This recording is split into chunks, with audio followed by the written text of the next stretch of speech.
I rise before you today to discuss SJR 13, a resolution to support the Alaska Native Village Municipal Lands Restoration Act of 2023, as introduced by our federal delegation, which solves the unintended consequences of Section 14C3 of the Alaska Native Claims Settlement Act.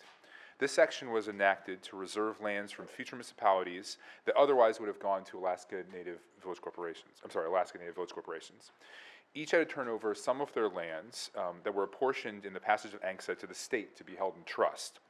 However, ANCSA did not anticipate that many communities would not incorporate under Alaska state law, leading to a situation where only 8 out of the approximately 83 ANCSA villages have formed a new municipality to date, the last in 1995.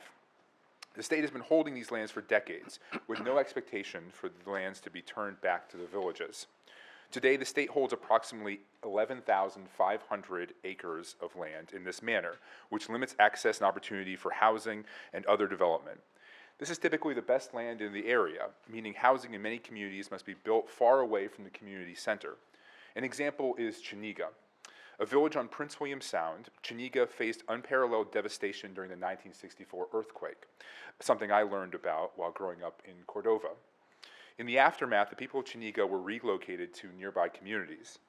Their still ongoing recovery was further hindered with the passage of this section of ANCSA, as to this day most of the core lands are held in trust, including most of the buildable lands and the village's cemetery, a total of 385 acres.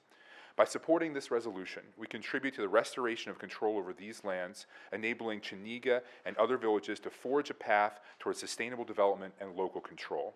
The Alaska Federation of Natives, the Alaska Native Village Corporation Association, and other entities have issued their support for this resolution. Alaska's rural communities grapple with insufficient affordable housing and restricted avenues for economic and community growth.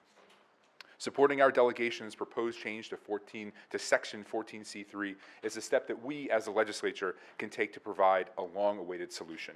I urge your support for SJR 13.